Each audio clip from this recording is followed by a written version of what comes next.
me a thumbs up or something. That'd be great. Cool. Awesome. Okay. So thank you for that introduction, Brandon. As he said, I'm Ariel Edwards. I'm a master's candidate at Northern Michigan University. And today I'm really excited to talk to you about my project, which is on the trophic dynamics of the Lake Superior fish community.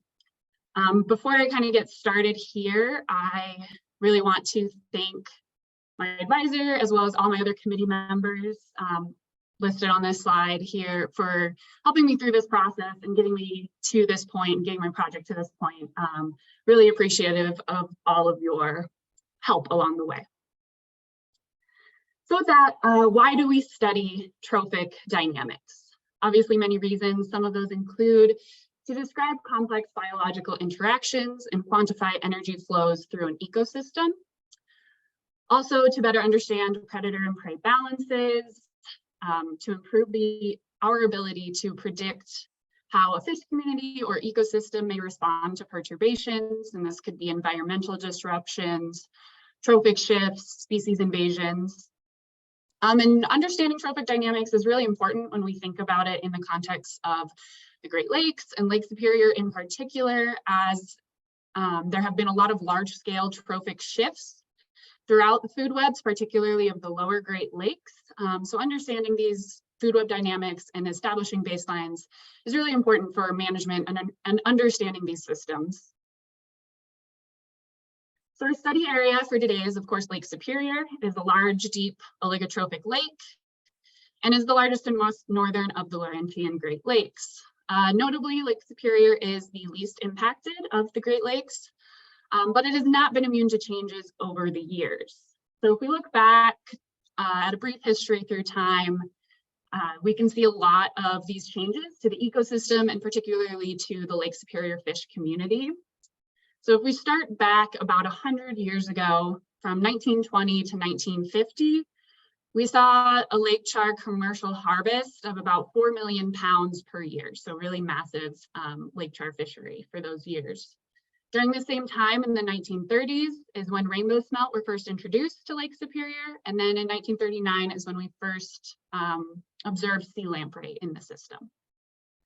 Moving forward to 1950, up through 1960 is when we saw our lake trout stock collapse.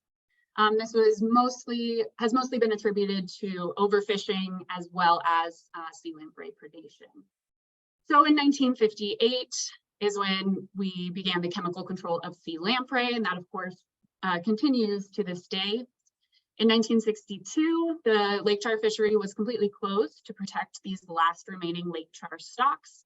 And it's pretty significant that Lake Superior had these remaining stocks to protect. Also in the 1960s is when the stocking of non-native salmonids began in Lake Superior, and we also saw a stock crash for Cisco. Moving forward from 1970 until the 1990s, lake char stocking continued, and we began to start seeing the population stabilize in the lake. In the 1980s is when non-native salmonid stocking was at its peak.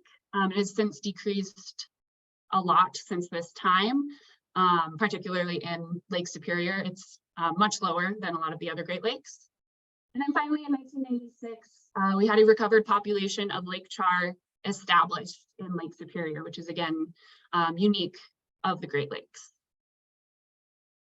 So as I've mentioned, Lake Superior is the least altered of the Great Lakes. A few things that set it apart are important to think about are, first of all, of course, what I just mentioned, Lake Superior hosts a recovered and self-sustaining lake char population.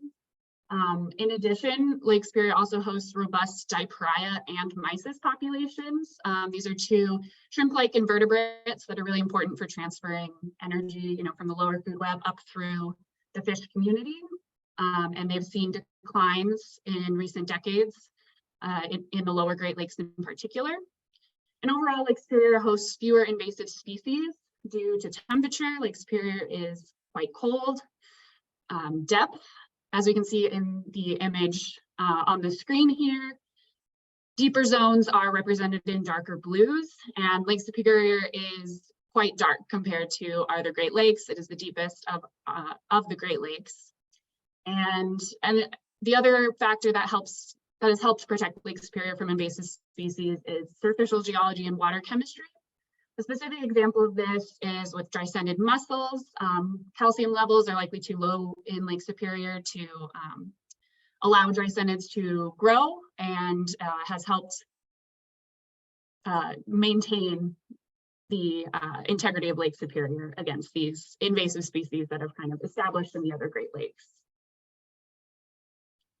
So when we're talking about the Lake Superior fish community today, who exactly are we talking about? First of all, we have our predator group.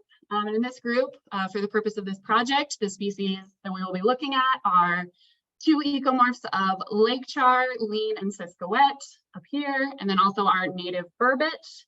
Also in this group, we have 2 introduced salmon species, coho and chinook salmon. Next, we have our large crayfish. This includes lake whitefish, cisco, bloater, kai, and pygmy whitefish, which are all native species to the system.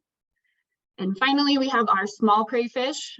This group includes native deepwater and slimy sculpin, 9-spine stickleback, trout perch, and then one of the most notable non-native species, rainbow smelt.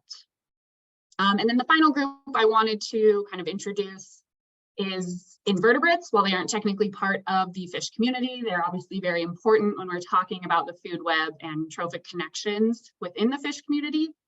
And invertebrates includes everything from terrestrial insects, aquatic insects, the non-native spiny water flea or bathytrophes, zooplankton such as copepods, and then of course those 2 really important shrimp-like invertebrates, Dietary and lice. So this project is really aiming to build from previous efforts to characterize the trophic interactions and predator-prey balances within Lake Superior. 2 of these studies are shown here with Matthias and others in 2021 on the left, and Gamble and others in 2011 on the right. Both of these efforts were conducted on 2005 lake-wide diet data within the lake. So both of these studies are over a decade old. And further, in the 2011 study in particular, their samples lacked a representative sample size of large predators.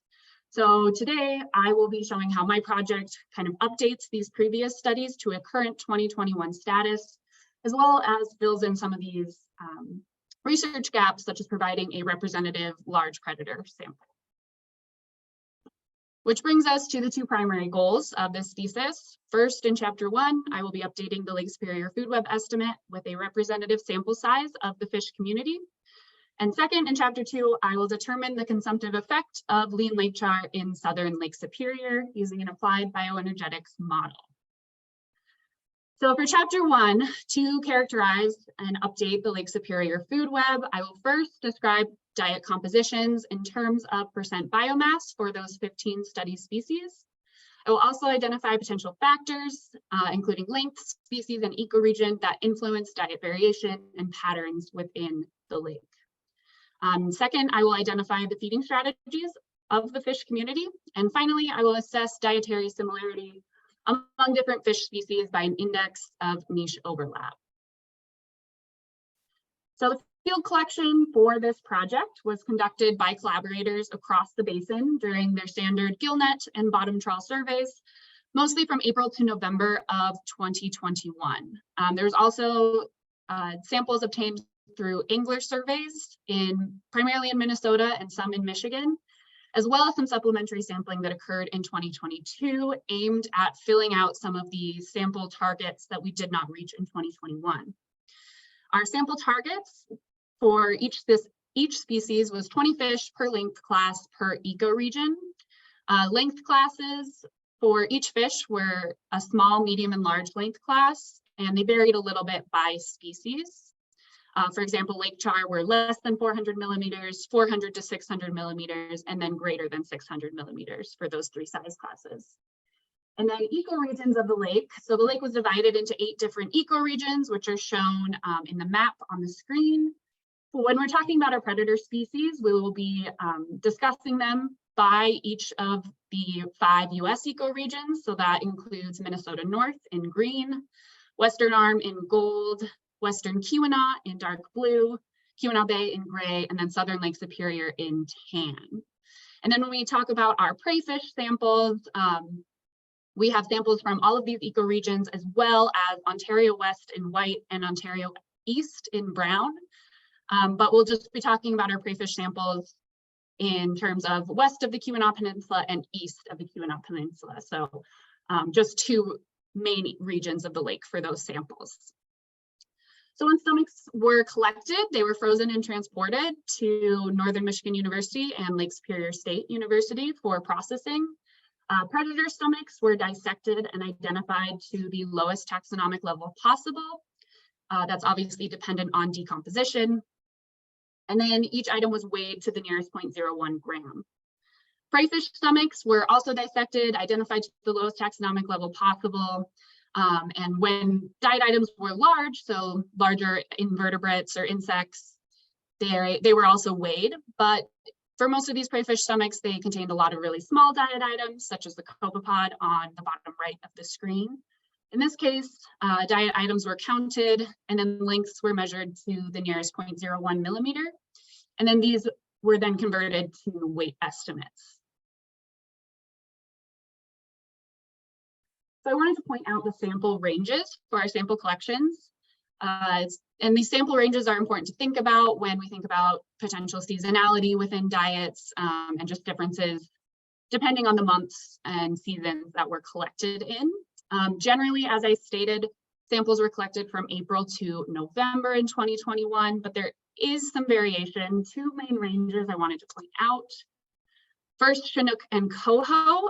These ranges look pretty similar for the predator stomachs, but the vast majority of samples were collected from June to September, so a bit more summer limited for those predator species. And then the second range I wanted to point out is for our small prey fish and pygmy whitefish, who were all collected in May, so a temporal limitation for those species as well.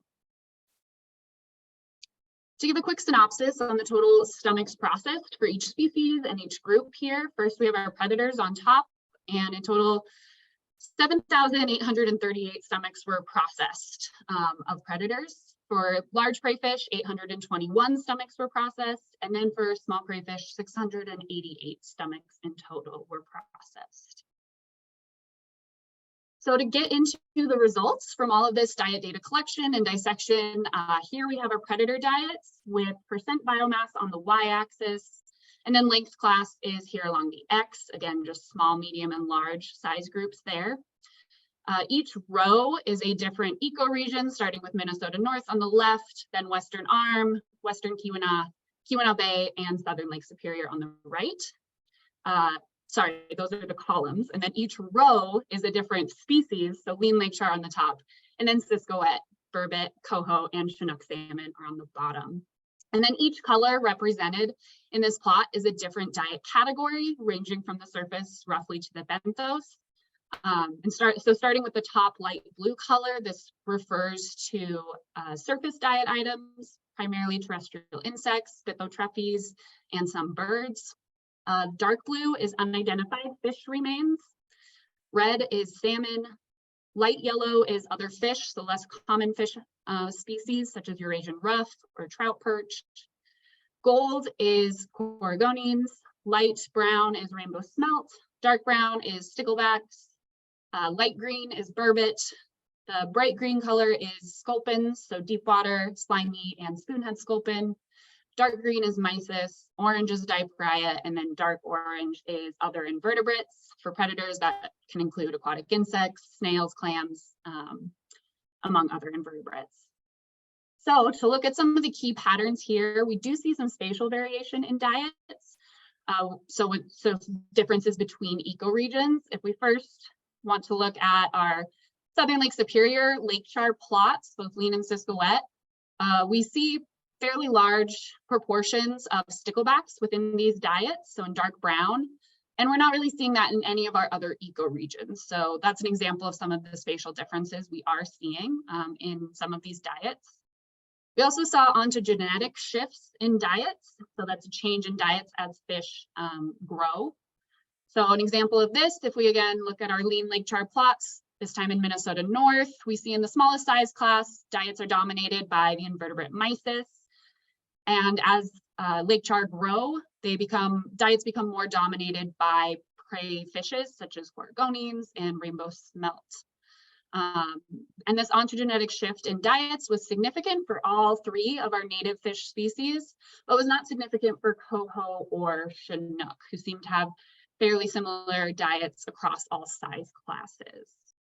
It is important to note that our sample sizes were a little bit different for coho and chinook, particularly in our eastern regions, Michigan regions of the lake.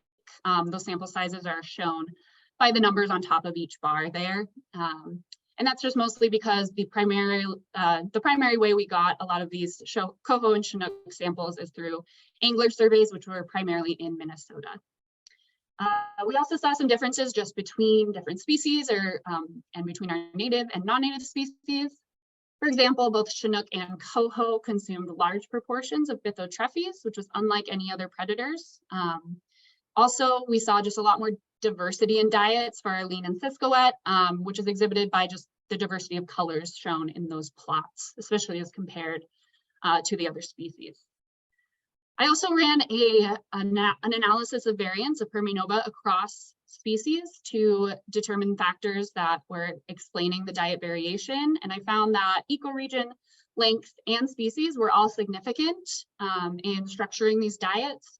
But in total, this model only explained about 9% of the variation we're seeing.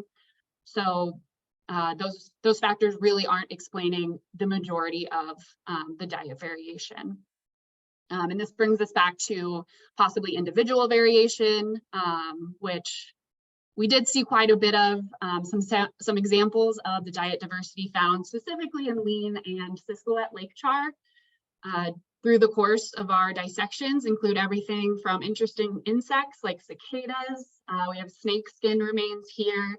Found a lot of different types of birds, frogs, crayfish, and then of course the very famous entire bratwurst, which I think was everyone's favorite find within a Lake Charr stomach. And this really just speaks to the individualistic and flexible feeding strategies of Lake Charr in general in the lake.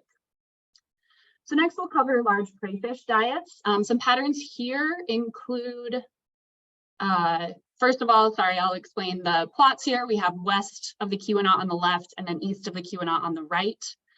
And then again, each row is just a different species. So Cisco on the top, then lake whitefish, floater, kai, and pygmy whitefish on the bottom. And again, this is just percent biomass and then length class on the x-axis. Our colors are the same, except we added a few more invertebrate categories for large crayfish. So we split mysis into a large and small length bin for dark green and light green. And then we added aquatic insects in purple and zooplankton in pink. So some of the main patterns here include, we do see an ontogenetic shift in diets for Cisco, lake whitefish, and pygmy whitefish. We saw some change throughout their size classes. We also saw that Cisco diets consisted of more surface and pelagic items than other large crayfish. And within large crayfish diets, large mysis accounted for nearly all of the mysis consumed. The Perminova results for these species showed that species identity, length, class, and region were all significant in explaining that diet variation. And in total, this model explained 23% of the diet variation we saw, so a little bit more than the predator Perminova, but the majority of that was just explained by species alone. So a lot of differences between species for these diets. And then finally, we have our small crayfish diets shown here. They're set up exactly the same as our large crayfish. West of the Keweenaw on the left, east of the Keweenaw on the right. And then our species are deepwater sculpin, slimy sculpin, nine-spine stickleback, trout perch, and rainbow smelt on the bottom. Some main patterns here, we did see an ontogenetic shift in diets for rainbow smelt, but not really as much for our other species. We also saw dicrya become much more important in the diets of most of our small crayfish. Particularly, we saw that in slimy sculpin, who consumed the least mysis out of all of our small and large prey fishes. Our per nova results for small prey fish showed that species, length class, and region were all significant in explaining the diet variation. And again, the same with large prey fish, species identity was really the strongest factor for small prey fish. And so a way to kind of visualize this diet variation is through these NMDS ordinations. Here, what really matters in interpreting these plots is how close the points are to one another. So the closer 2 points are together, the more similar those diets are. The farther they are apart, the more different those diets are. And within each of these plots, the ellipses and colors correspond to different species, and then vectors correspond to different significant diet categories. And then finally, different shapes of points correspond to different lengths. So circles are large fish, triangles are medium fish, and squares are small fish. So if we first look at our predator plot on top, we can see a separation by length class across the horizontal axis for our native species. So those are in brown and blue. We can see more small fish on the right-hand side, so more squares, moving to large circles on the left-hand side. We also see a separation by depth across the vertical axis.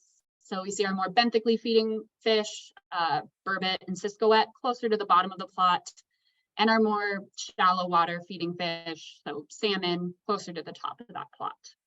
And overall, our predator plot is quite overlapping. So there's not a lot of separation by species, which makes a lot of sense when we think about those per nova results, where length and species didn't really explain a lot of those diet variations. Moving on to our prey fishes plot here in the bottom, we see a lot more separation by individual species as compared to our predator plot, which again makes sense thinking back to those per nova results. Another interesting thing to note about the prey fishes plot is the strong factor of mysis in structuring these prey fish diets. It really stands out as a strong factor, kind of pulling those diets in the opposite direction of the other significant diet categories. So moving on to feeding strategies, these we analyzed by modified Costello plots. These plots represent feeding strategy and are plotted by frequency of occurrence on the x-axis and diet item specific abundance on the y. The plots are interpreted by 3 different axes. First of all, our vertical axis, which represents feeding strategy, with more generalization on the bottom and more specialization on the top. Next is our prey importance axis, running from the bottom left corner to the top right. Rare diet items will be in the bottom left corner, whereas dominant diet items will be on the top right. And then finally, the niche width contribution axis, which runs from the top left to the bottom right corner. Items in the bottom right corner will have been consumed frequently by many in the population, but in smaller quantities, whereas items in the top left will have been consumed by few individuals infrequently, but in very large quantities. So here we have our lean lake char feeding strategy plot. This is averaged across the lake. We didn't see a lot of variation in feeding strategy by ecoregion, so averaging across the lake was appropriate. Here we can see the majority of the diet items, which are just different points on the plot, are mostly along the y-axis, with some clustering in that top left corner, which is indicative of individual variation and opportunistic feeding strategy. Overall, lake char displayed an opportunistic generalist strategy with a really broad niche width. And notably, they didn't have any diet items, in the top right corner, so there wasn't any singular dominant diet item that was being specialized upon. And to compare that to a large prey fish species, here we have lake whitefish feeding strategy plot, again, averaged across the lake. Overall, whitefish exhibited a more generalist grazing strategy, so they had more diet items in those bottom 2 quadrants. but they also exhibited specialization on a dominant diet item, in this case, mysis. And this was really common for our large and small prey fish. We saw generalization and kind of grazing on a lot of different diet items, and then specialization on either mysis or dichroia. So our final investigation into the trophic interactions of the fish community is to look at dietary similarity. We looked at this by the Marista-Horn Index of Niche Similarity, which ranged from 0 to 1, 0 being no similarity, and 1 being complete overlap there.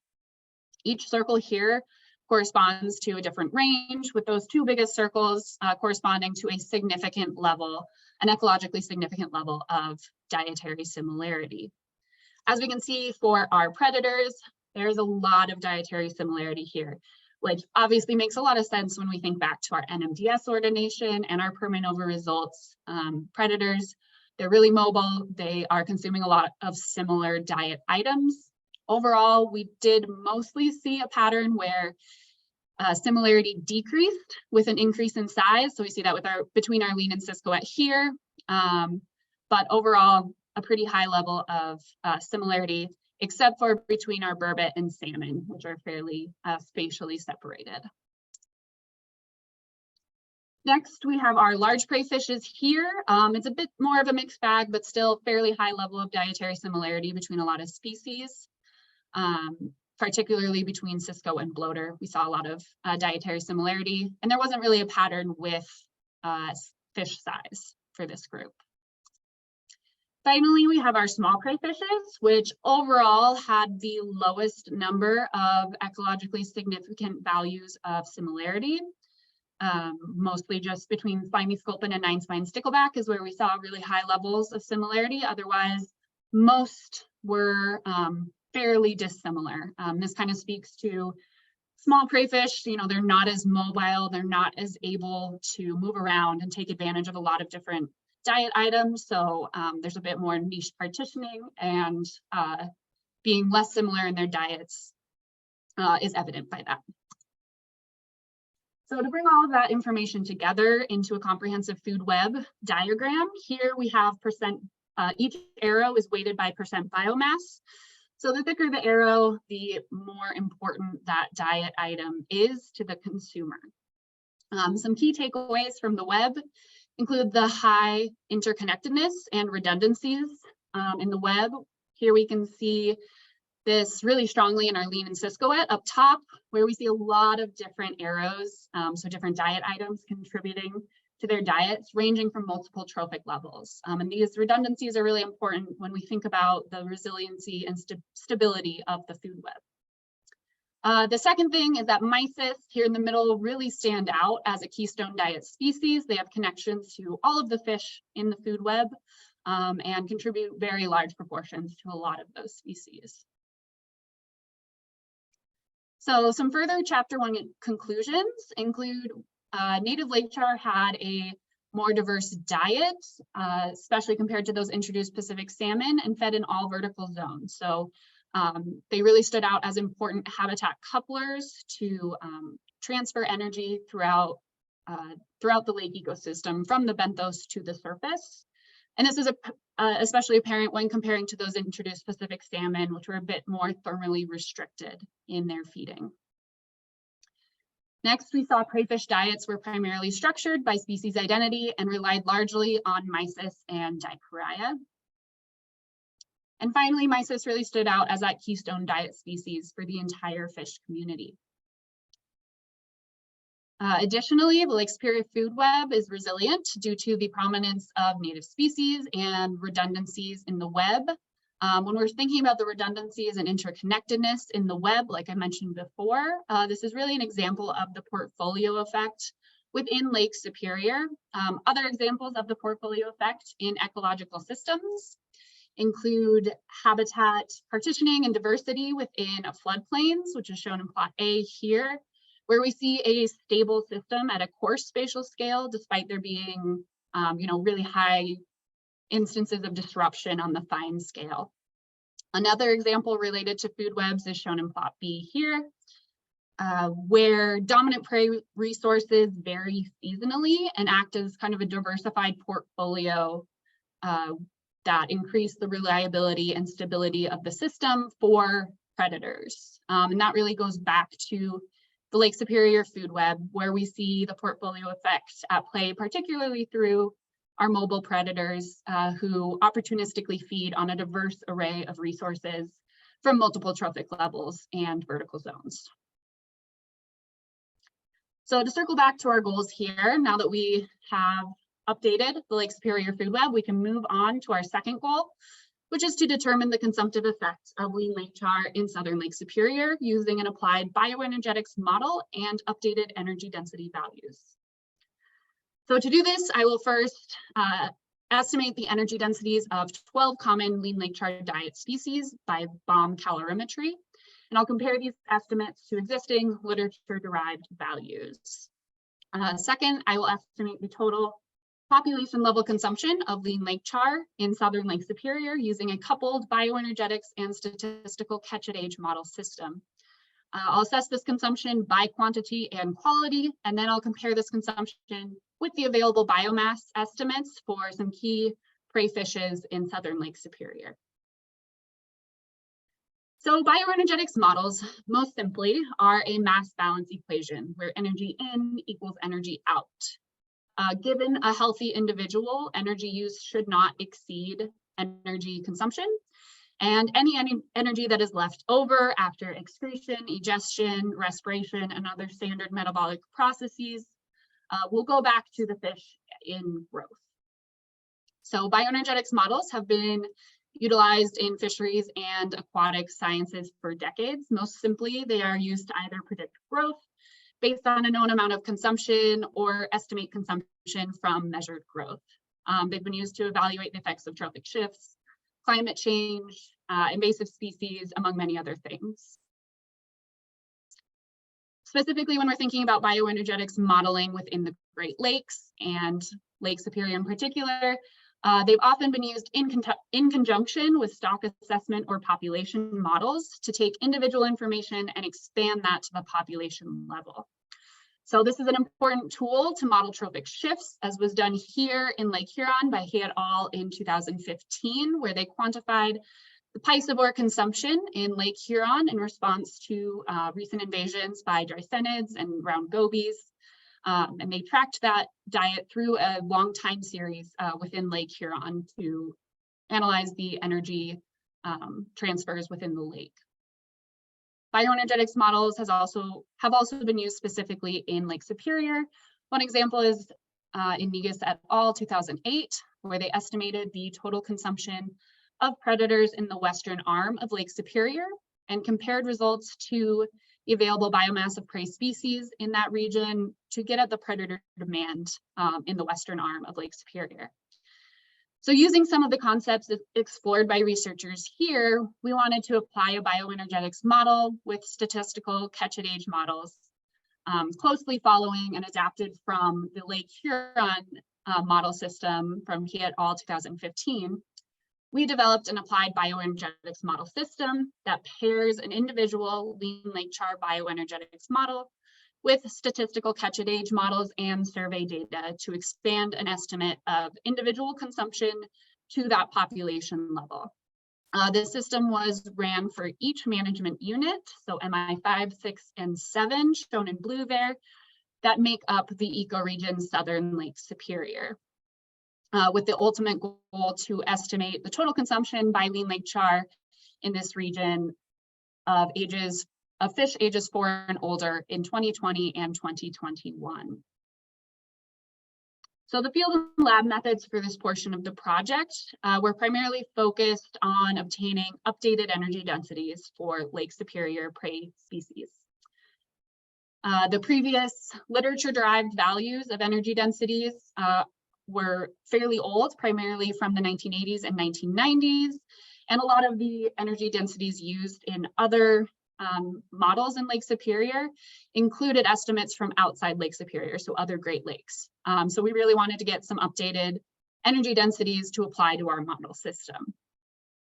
Specifically how we did this We obtained whole fish and mysis, which were collected by USGS and Michigan DNR during their summer 2022 surveys. These whole fish, once back in the lab, were measured and weighed and then sliced into small enough pieces to fully homogenize by coffee or meat grinder. Once samples were homogenized, a 4 to 6 gram sample was transferred and oven dried at 70 degrees until a constant weight was maintained for 24 hours. Once this constant weight was reached, the samples were then rehomogenized and dried for an additional 24 hours just to ensure complete sample consistency. Dried samples were then analyzed with a semi-micro bomb calorimeter, which gave us the energy density of that sample. And we'll be talking about energy density in terms of kilojoules per gram. And this is really important because this is kind of the currency that we use to talk about bioenergetics models. So if we go back to our model system here, we have now covered the work necessary to obtain those updated diet item energy densities, which is one of the inputs on the right-hand side for that individual bioenergetics model. Also needed for that individual model were length-specific observed diet compositions. If you recall from chapter 1, we certainly have a lot of diet composition information. So we took the specific Lean Lake Charr, Southern Lake Superior diet compositions and applied that to the model as well. Further on the right-hand side, we also needed daily temperature profile of lean habitat. This we obtained from Jasanowicz et al. In 2022, where they had a pop-up satellite archival tag survey. So we got real, in situ Lake Superior temperatures for this input. And finally, we needed lean energy density as a function of body mass, as well as some other standard bioenergetics parameters, which were all obtained from Stewart et al. In 1983. So then now we have all of our right-hand side covered, which are kind of all the things needed for that individual bioenergetics model. Moving to the left-hand side of this system, these are all the inputs required to expand that individual consumption estimate to the population level. And this includes all of the statistical catch at age assessment models, as well as observed catch, so survey data, which are all specified by year and age, which allows us to expand that to the population level for each management unit in Southern Lake Superior. So going into our results here, here we have our energy densities. The new measured empirical energy densities are on the right in white, and those literature energy densities are on the left in orange. For the majority of these species, our updated empirical estimates were lower than the previous literature-derived estimates. And this is particularly true when we look at literature-derived estimates that came from outside of Lake Superior. So these are from Lake Ontario and Lake Michigan.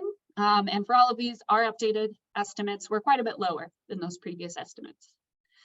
The primary exception to this is nine-spine stickleback, where our estimate was quite a bit higher than that previous estimate, which was derived from Lake Superior. I also looked at some of the energy density patterns within those species of Lake Superior we examined. I found there was a significant relationship between energy density and percent dry matter for all species except for slimy sculpin and nine-spine stickleback. I also found a significant relationship between energy density and length for lake whitefish, bloater, trout perch, and nine-spine sticklebacks. It is important to note that the sample sizes were relatively low for most of these species. It was about 10 fish for each of those sample sizes and some a little bit lower. So individual variation and deviation, especially when we're thinking about something like length, is likely a really big factor with these patterns. So these relationships should be taken with a bit of a grain of salt. So to get into our model results now, we have total consumption in metric tons on the y-axis of these plots, and then year on the x, so 2020 and 2021. Here on the left, we have Southern Lake Superior, and then on the right, we have each management unit of that region, so MI5, 6, and 7. Key takeaways from this plot, we can see that leans in Southern Lake Superior consumed really large quantities of mysis, sticklebacks, rainbow smelt, and terrestrial insects. Terrestrial insects are notable because they are only seasonally available, but leans seem to certainly be taking advantage of them when they are available during those summer and fall months. Another interesting takeaway is the diversity, especially when thinking about the vertical zones of the lake. Of these significant diet items, they really range from the benthos to the service. So further just illustrate how mobile and important lean lake char are in coupling habitat within the lake. So in addition to the regular model, I also ran a simulation analysis where I input literature derived rather than those empirical energy densities. So literature inputs range from 1 to 26% different from empirical. And here we can see by this plot where we have our empirical total consumption estimate on the left and the simulation on the right. That total consumption was really only estimated to be about 100 metric tons less for that simulation. So while this difference was not as dramatic as I initially thought it might be, it is important to note that energy densities have been changing in Lake Superior and the other Great Lakes, and documented declines in energy density have been documented for many species such as rainbow smelt, lake char, alewives, sculpins.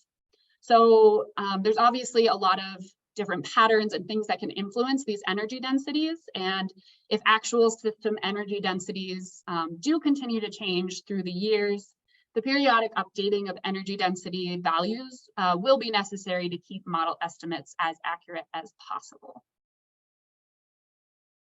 So finally, I wanted to compare the model estimated consumption to the available biomass, which we calculated from USGS lake-wide sampling surveys. It is important to note that these surveys are from 2022, and they are specifically designed to estimate the lake-wide biomass and abundance of prey fishes, so throughout the lake.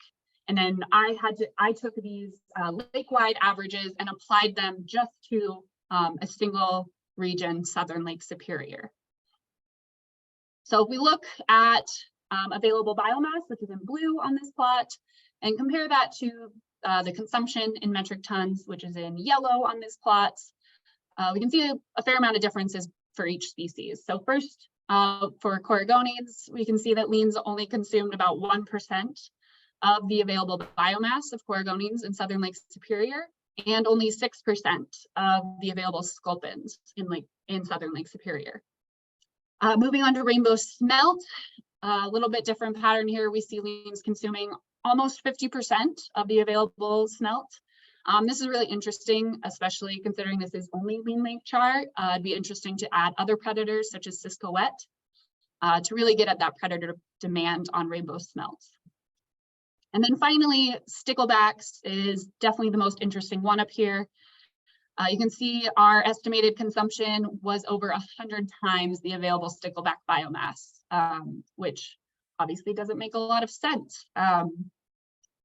Likely there is a high amount of uncertainty and deviation from taking those lake-wide averages and applying it just to a local ecoregion. As I said, that survey was really not designed to average, by ecoregions. So especially when we're thinking about something like stickleback, which seemed to be more of a uniquely Southern Lake Superior diet item, it is likely that these lake-wide estimates of crayfish biomass and abundance aren't great at measuring maybe more locally unique populations. So moving forward, just to wrap up chapter 2. First of all, the periodic updating of system-specific energy densities would improve the accuracy of future modeling estimates and would be important to kind of track these potential changes in energy densities within the lake. Second, I found that sticklebacks, rainbow smelt, mysis, and terrestrial insects were all really important diet items for lean lake char in Southern Lake Superior, with insects being the only to be limited seasonally. Next, the high consumption of sticklebacks seems to be unique to Southern Lake Superior, and the current lake-wide estimates do not seem to align with this level of consumption. And finally, coregonines are not as common in lean diets in southern Lake Superior as in other regions in the lake when we compared our consumption results to those found in Negus et al. In 2008 in the western arm of Lake Superior. Their coregonine consumption estimates were far higher than ours. So that could be another spatial difference within the lake. So overarching conclusions for this thesis. First, lean and sisquit lake char are really important habitat couplers in the lake, connecting surface, pelagic, and benthic zones through their feeding and movement. Second, mysis are a keystone diet species across the lake, critical to the entire fish community, even those larger prey fishes and predators. Next, expanding on the traditional diet composition updates through things like this applied bioenergetics model presented here may help improve our understanding of specific system dynamics and predator-prey balances within Lake Superior, which could be really important for continued management of predators and prey fish alike. Finally, less common diet sources such as sticklebacks or insects play an important role in lake char diets, at least by region and season. So some future considerations for future research and management within the lake. Applied bioenergetics models should be expanded to cover other species and regions. Like I mentioned, covering other species within southern Lake Superior would really be interesting to get at the predator demand within that region.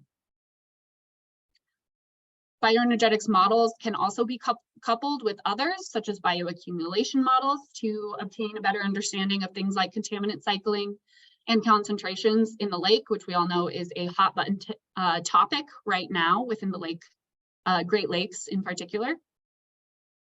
And finally, coupling conventional gut content analysis with other methods, such as isotope analysis or DNA metabarcoding, could really help refine our identification of fish remains. Unidentified fish remains was a pretty large diet category for our predator fish in particular.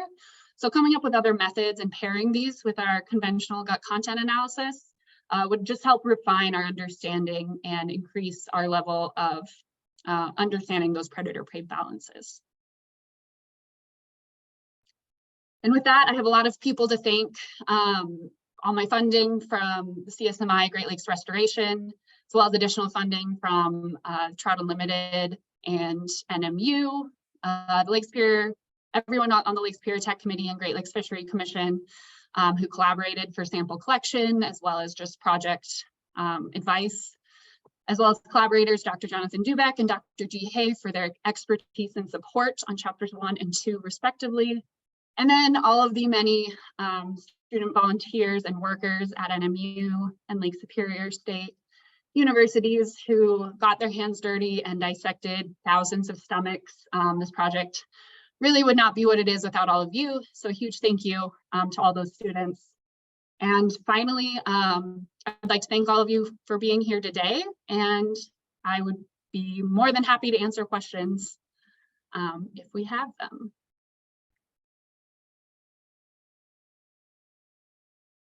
Let's see if I can. If you have a question for Ariel, feel free to unmute yourself and ask.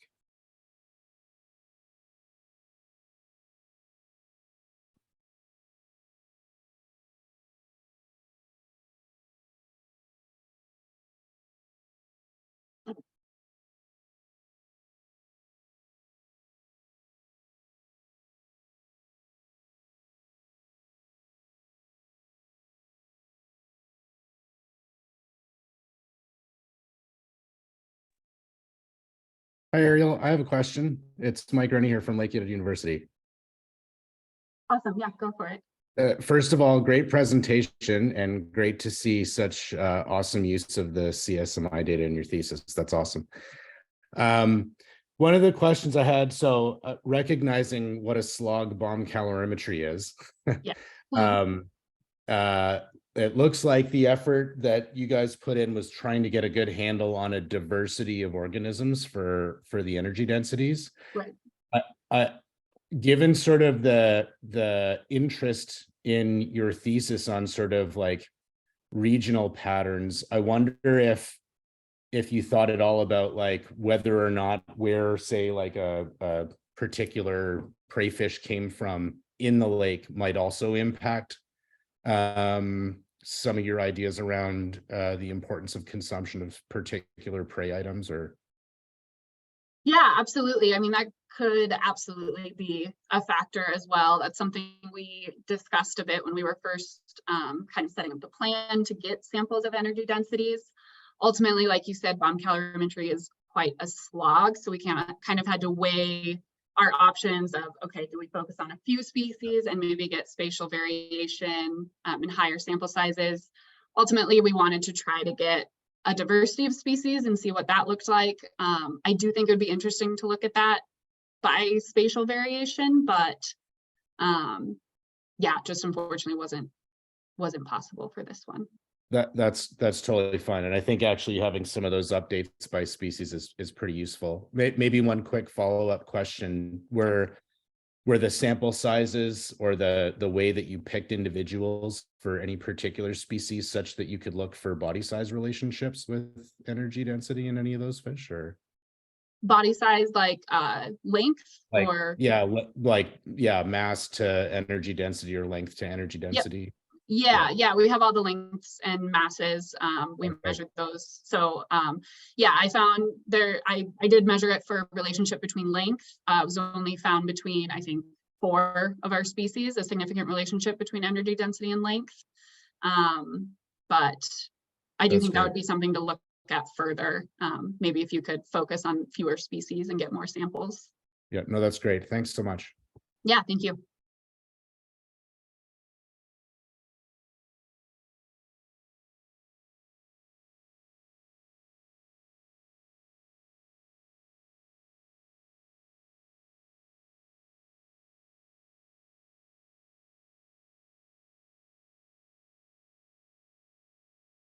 Any other questions for Ariel?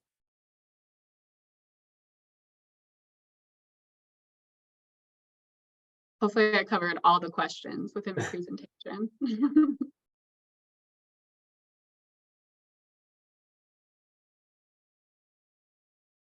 Well, with that, I would like to thank everyone for attending. The committee will hang on to this Zoom call and continue the closed door portion of this defense. But once again, thank you everyone for attending today's seminar.